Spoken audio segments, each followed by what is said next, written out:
So you finish your first project and now you are ready for project number 2. Yay! Congratulations.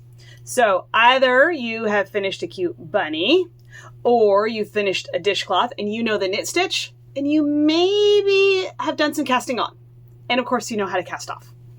So at this point, you need to pick a new project. So you might choose to, if you did a bunny, you might choose to do a dishcloth and be like, you know what, I need a little more practice.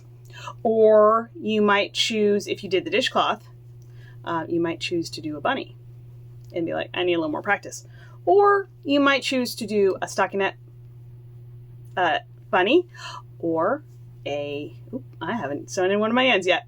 Or you might choose to do a stockinette stitch dishcloth. And that's the one we want to talk about today. So if you are ready to try something new and learn a new stitch, this is a great project for you. This is a very busy yarn that I have chosen. Let's see if we pull it a little closer. You can see those stitches. So for this, you will learn how to cast on if you haven't yet. And chances are, even if you did cast on the last time, you're probably going to need a review. That's totally normal at this point. So be prepared to learn how to cast on again. The first 2 to 3 projects, you're kind of going to keep learning that cast on because it takes a little bit of time to really get that going. The knit stitch, once you do it, it's going to be really stuck into your head because you do it so many times. I mean, an entire project of knitting, right? But the cast on, you just do it at the beginning. And so when you get to project number 2, you're like, I should know how to cast on. And then you're looking at your needles and you're looking at your yarn and you're like, what do I do? Totally normal. Do not worry about that. Everybody does that. It's fine. So if you are going to do this project with me, and I hope that you are, you will need just a few items. Now, if you already did a garter stitch dishcloth, you already have a lot of the supplies you need. So you're just about set.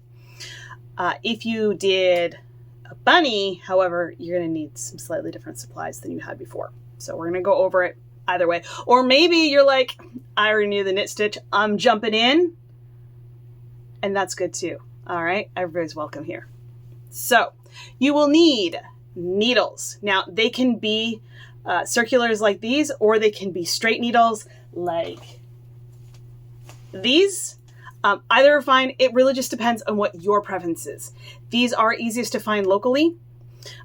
These are just Clover bamboo needles, and they are a great place to start for beginners. So these are a great choice. You will want them in either a size 7 or 8, and you do want the shorter ones. You do not want the long ones. Again, you can use a circular. We will not be knitting circular, but it's very comfortable to knit flat stuff with a circular. And this is my preferred way to knit. So these are from KnitPicks. You buy your needle tips and you buy your cord, and then they actually connect. And so you can interchange them. They are interchangeable needles with other needle sizes. So these are my favorite. I love, love, love, love these. And I wish that KnitPicks still made these in this color. They do not. KnitPicks, please bring them back. Anyway, so you will need them in either a size 7 or 8. Either is fine for this project. So just pick whichever one you want. If you're like, if you noticed on your last project that your dishcloth ended up way bigger than you would like it to, and your stitches are a little loopy, you might want to go down in needle size. But you also might be like, you know what? I already have the size I have. Awesome. So needles. And then of course you will need yarn. So you can go with sugar and cream. You can go with Dishie. That is what this is and what I'm going to be doing my project with. Michaels sells one, I think it's called Loops. I know I talked about it and linked it in the last supply video about dishcloths, so you might check there.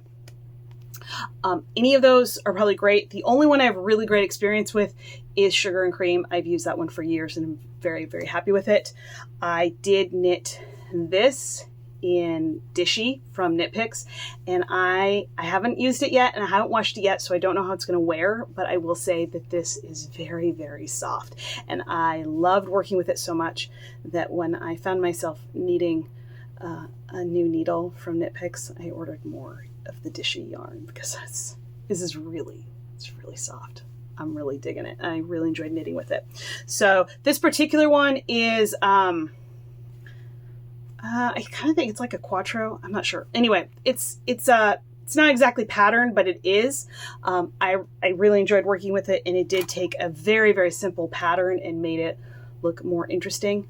Now, I will say, just looking at it, trying to show it to you, that if you feel really confident with what you did on this garter stitch one, then you're probably going to be fine with this. But if you're feeling a little, if you struggled with it at all, or if you struggle with seeing your stitches really clearly, you might want to wait another project or two before you go twist. That's what it is. Before you go with a twist yarn, you might want to wait just a little bit longer, because it is a little bit harder to see stitches than with a solid.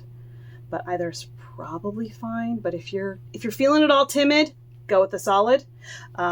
As before, I wouldn't recommend going with black just yet. Wait at least another project probably for that, because you always want to be able to see your stitches well. So you need your needles, you need your yarn. That is all that you need to start with. But of course, come near the end, you will need a needle to finish off your project, right? Just your yarn needle, which you've already got one of these, right? And you will need some sort of cutting thing, like scissors. They do not have to be cute and little like this. Just grab some scissors. I bet you have some somewhere in your house. Maybe ones that aren't sticky. Don't use the sticky ones. Life's too short. And that is all that you're going to need. So once you have those things, and there's going to be links down below for you for that, then you're ready to go. And once you're ready to go, leave me a comment and say, hey, I am ready to get started on the next project. And I will see you again very soon with our first class. I can't wait. Bye.